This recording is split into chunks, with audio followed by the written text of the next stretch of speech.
Okay, let's start.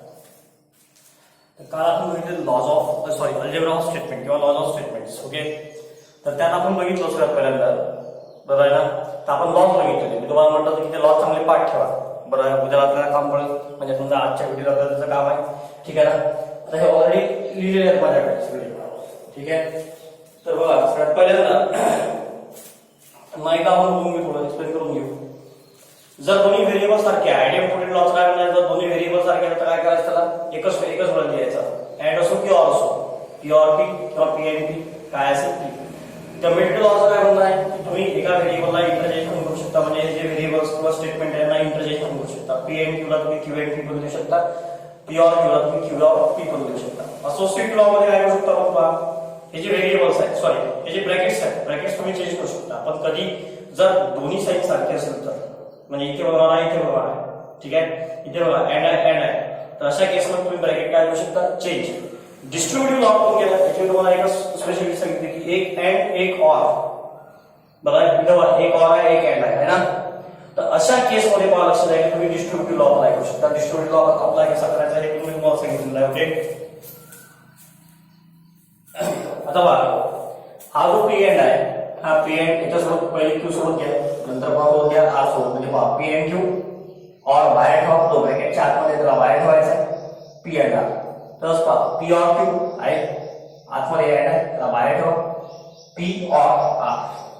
आता बघा identity law मी तुम्हाला सांगितलं होतं, हे पण लक्षात ठेवायचं आहे. कसं, जर अँड टी असेल किंवा अँड एफ ऑर एफ असेल, काय म्हटलं मी, जर अँड टी असेल और एफ असेल तर पी लिहायचं. काय लिहायचं, पी. व्हेरी पॉसिबल त्या पीच्या ठिकाणी दुसरी एखादी टर्म होऊ शकते, negation P, negation R, Q, S, S वगैरे. ओके ओके, तर तुम्ही त्याच्या ठिकाणी काय करू शकता, लक्ष द्या, तुम्ही त्याला ती टर्म ऍज इट इज घेऊ शकता. बरोबर आहे ना.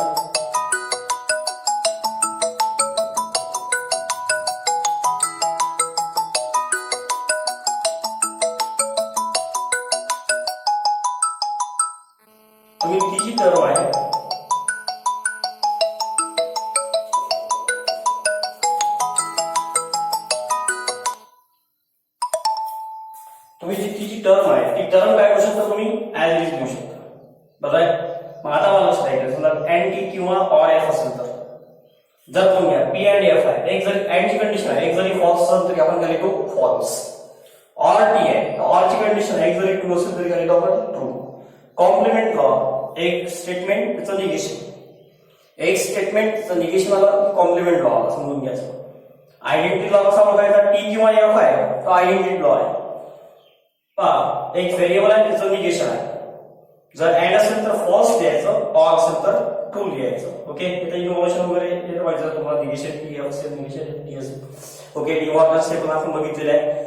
ऍब्सॉर्प्शन आणि कंडिशनलचं काम करू शकते आपल्याला. ओके, तर लक्ष द्यायचं. आता आपल्याला काय करायचं आहे बघा, हे जे लॉज आहे या लॉज प्रॉब्लेम्स आपल्याला बघायचे. प्रॉब्लेम जास्त नाही येतात, थोडेसेच आहे, 5-6 प्रॉब्लेम्स नोट्समध्ये. तेवढेच आपल्याला घ्यायचे आणि तेवढेच तुम्ही सॉल्व्ह करायचे. त्याच्या बाहेरचा प्रॉब्लेम राहणार नाही. तसंही तुम्हाला पहिले सांगितलेलं आहे की या नोट्सच्या बाहेरचं एक पण प्रॉब्लेम राहणार नाही पेपरमध्ये. ओके,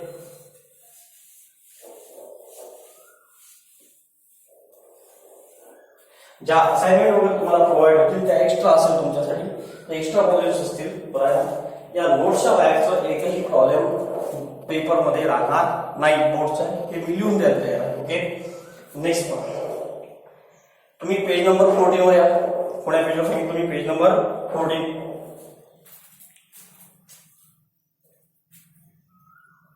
त्या पेज नंबर 14 वर बघा, क्वेश्चन नंबर 3. कोणता क्वेश्चन बघायचा आहे, क्वेश्चन नंबर 3 बघायचा आहे आपल्याला. क्वेश्चन नंबर 3 चं काय म्हणणार आहे बघा, बरं आहे, without using truth table.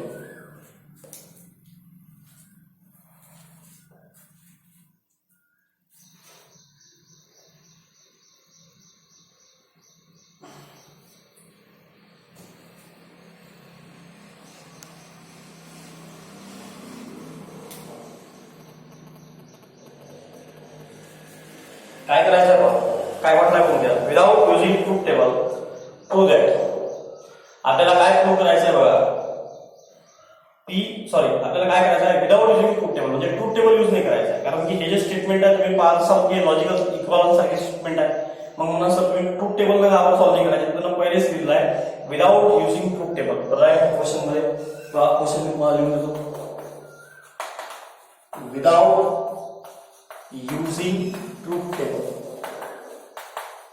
Truth table बरोबर आहे. प्रूव्ह दॅट क्वेश्चन काय म्हणूया, प्रूव्ह दॅट, किंवा क्वेश्चन कसा आहे तो बघून घ्या लक्षात आहे, बाय युजिंग अल्जेब्रा ऑफ किंवा लॉज ऑफ स्टेटमेंट्स. बरोबर आहे. प्रूव्ह दॅट, प्रूव्ह दॅट किंवा शो दॅट असा क्वेश्चन आहे. बरोबर आहे. आता हा क्वेश्चन नोट्स पण टाकलेला आहे, हा टाकलेला नाही आहे, तर तुम्ही लिहून घ्या नोट्स मध्ये. बरोबर आहे. तर बघा त्यातलं जे पहिल्यांदा म्हणजे दुसरं आहे ते पहिल्यांदा बघू. ओके, डायरेक्ट आपण पहिलं घेऊ, पहिलं गोष्ट नंतर घेऊ.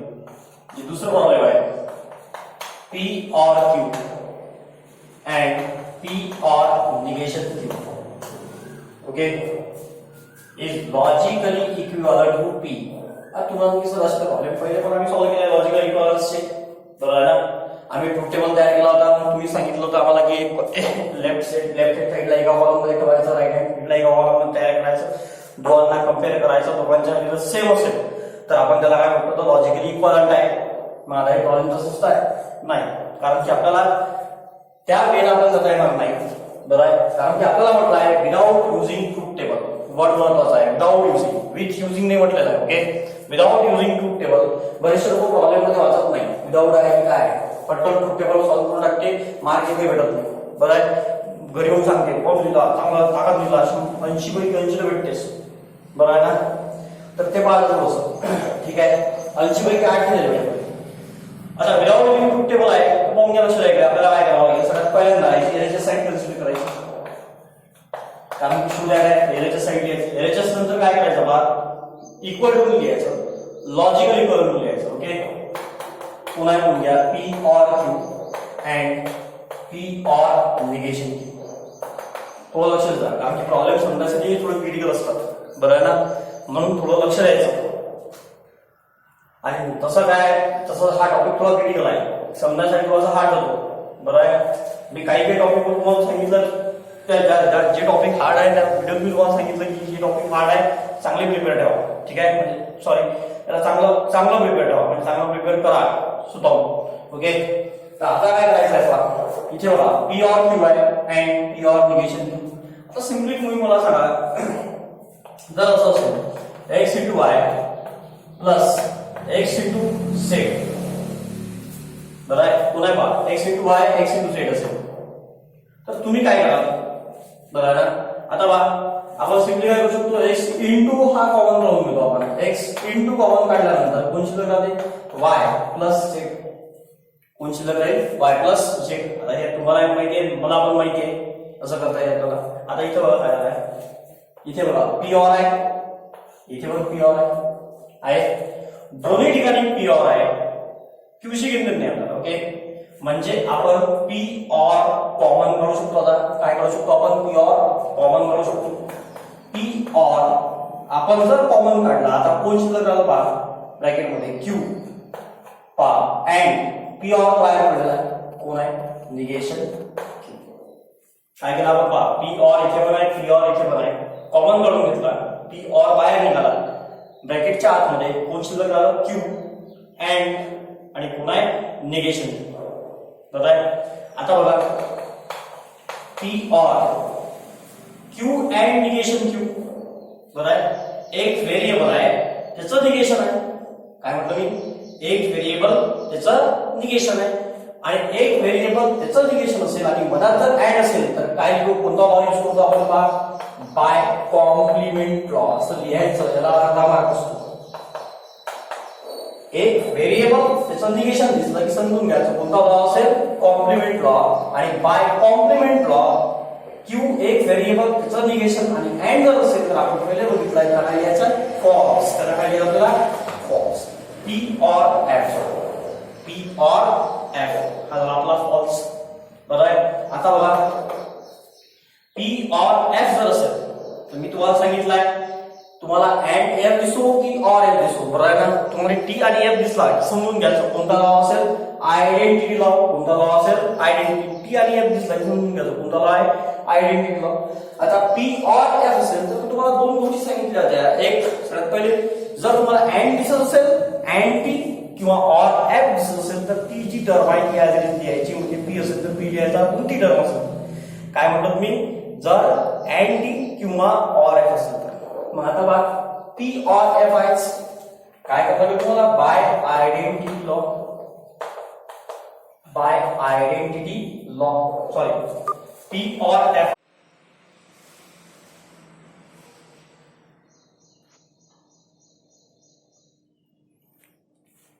बरोबर. लक्ष द्या थोडंसं प्रॉब्लेम झाला होऊन घ्या. लक्ष द्या P और F बरोबर आहे ना. बघा P और F जर असेल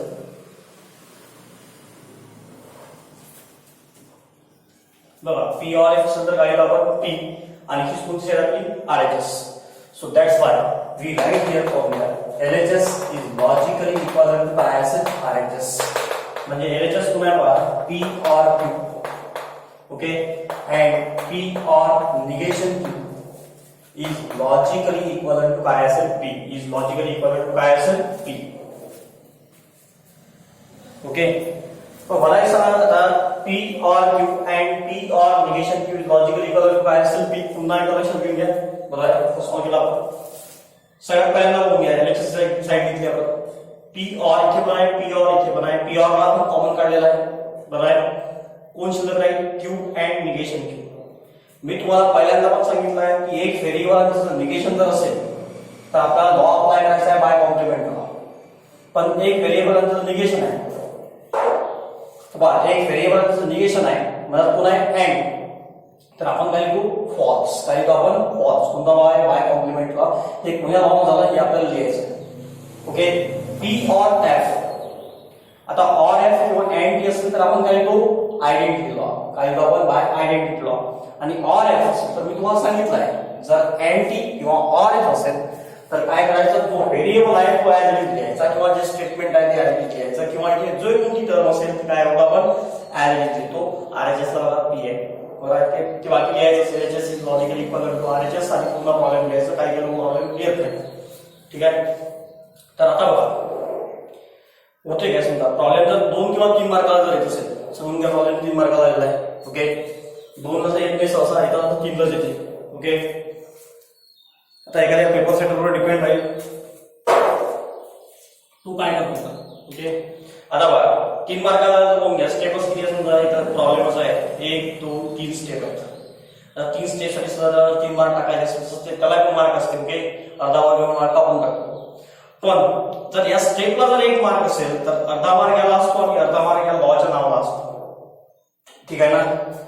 अर्धा मार्क याला असेल, अर्धा मार्क तुम्ही लॉ लिहाल कर्ली ब्रॅकेट मध्ये त्याच्या नावाला असेल अर्धा मार्क, बरोबर आहे. आणि म्हणून ही नाव आपल्याला पाठ असली पाहिजे किंवा आपल्याला लिहिता आले पाहिजे. ओके कारण त्याला मार्किंग आहे. काही लोक हे लिहितच नाही आणि तुम्ही हे नाही लिहिलं समजून घ्यायचं विषय संपून जाईल तुमचा, बरोबर आहे. आता विषय याच्यासाठी संपून जाईल की हा का बरं प्रॉब्लेम जाईल की जनरली काय होईल पहा तुम्ही जर समजून घ्या लक्ष द्या जर असं नाही लिहिलं तर हे आपल्याला आपल्या अंगावर येईल. कारण की अर्धा मार्क आपला कापून टाकला जाईल आणि अर्धा मार्क जर आपला कापून टाकला तर चला संपला विषय, बरोबर आहे. प्रॉब्लेमचे अर्धेच मार्क आपल्याला भेटतात म्हणून हे पूर्ण लिहायचं. ओके तर हे एक प्रॉब्लेम आहे तुम्ही लिहू शकता कधी. ओके नेक्स्ट पहा आता आपल्याला बघायचं आहे तिसरा प्रॉब्लेम आहे.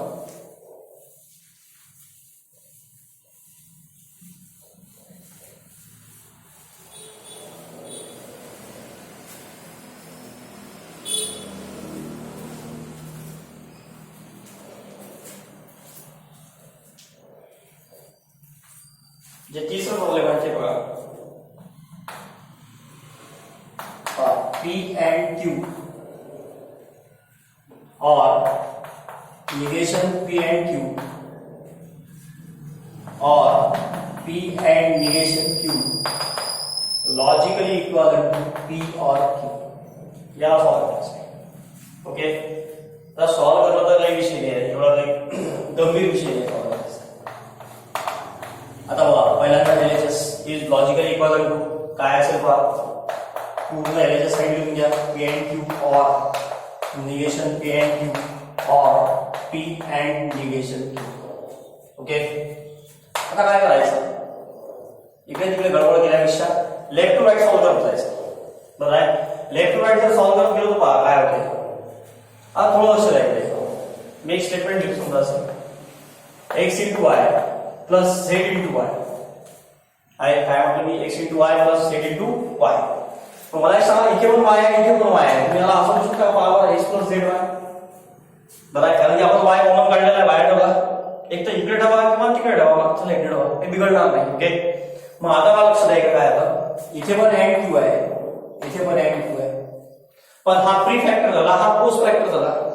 मग आता अँड क्यू हा पोस्ट फॅक्टर आहे, तर याला पोस्ट फॅक्टर काय करा, कॉमन काढून घ्या. म्हणजे काय शिल्लक राहील पहा, इथे मी अँड क्यू लिहितो, या ब्रॅकेटच्या आतमध्ये पहा कोण शिल्लक राहील पी ऑर निगेशन पी.